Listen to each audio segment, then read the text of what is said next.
వైసీపీకి అరెస్టుల గండం పట్టుకుంది. ఒకళ్ళు తర్వాత ఒకళ్ళు.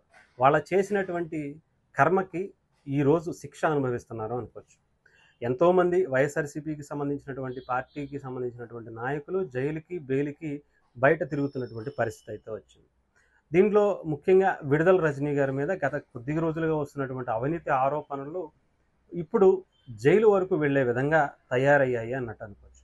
ఏసీబీ దీని మీద చాలా కీలకమైనటువంటి రిపోర్ట్ కూడా రెడీ చేసింది. చాలా కీలకమైనటువంటి సాక్ష్యాలను కూడా రెడీ చేసినట్టుగా కూడా తెలిసింది.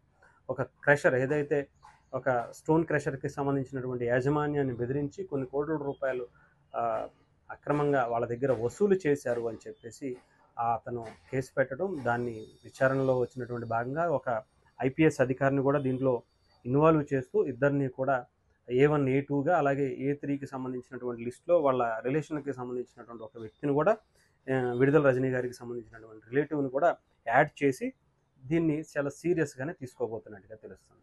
దీని మీద విడుదల రజనీ గారు కూడా కొంచెం ఘాటుగానే స్పందిస్తూ దీని వెనక ఎంపీ లావు కృష్ణదేవరాయలు గారు ఉన్నారు, ఆయనలో డైరెక్షన్లో భాగంగానే జరుగుతుందని చెప్పి తప్పించుకునే ప్రయత్నం చేసిన ఇక్కడ సాక్ష్యాలు కూడా నేను గతంలో కూడా చాలా విషయాలు చెప్పాను. ఇప్పుడు ఉన్నటువంటి కూటమి ఎలా పడితే అలా అరెస్ట్ చేసి వదిలేయాలనే ఆలోచన లేదు. వన్స్ ఒకసారి అరెస్ట్ చేసాము అంటే చాలా బలమైనటువంటి సాక్ష్యాలను సేకరించి చాలా బలంగానే వెళ్ళబోతుంది.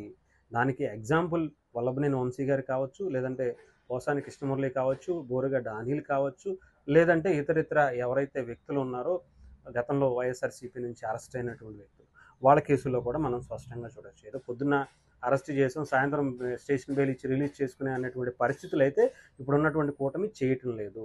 చాలా బలంగా వాళ్ళ చేస్తున్నటువంటి అవినీతి అక్రమాల మీదే ఫోకస్ పెట్టి దాని మీదే కేసులు అయితే చేసుకోవడం జరుగుతుంది.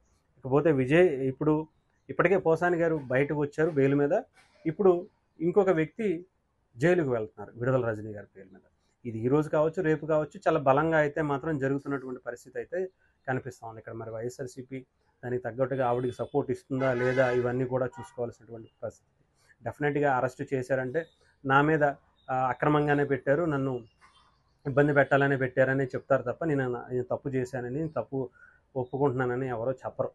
సో ఒక్కొక్కరు కంపల్సరీగా డెఫినెట్గా అటు గతంలో చెప్పినట్టుగా జగన్మోహన్ రెడ్డి గారిని ఎవరైతే టచ్ చేశారో వాళ్ళందరూ కూడా జైలుకి, బెయిల్కి మధ్య అన్నిటిని రుచి చూడాల్సిందే.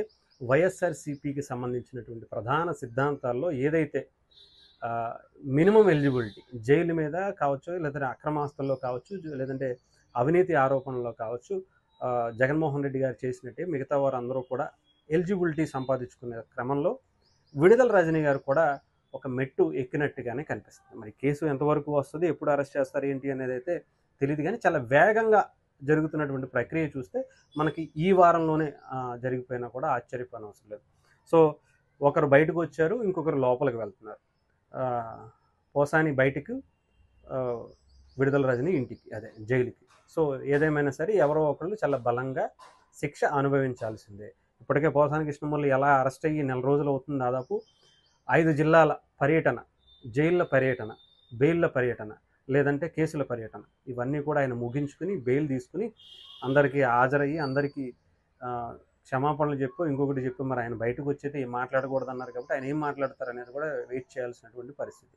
సో ఏదైనా మాట్లాడితే మళ్ళీ తీసుకెళ్ళి లోపల కూడా వేసేయచ్చు. ఇకపోతే ఇప్పుడు రజనీ గారు వంతు అయింది. సో ఇక్కడ మరి విడుదల రజనీ గారు ఏం చేస్తారు, ఎప్పుడు అరెస్ట్ అవుతారు, దీని మీద ఎలాంటి వివరణ ఇస్తారనేది కూడా చూడాల్సి ఉంది.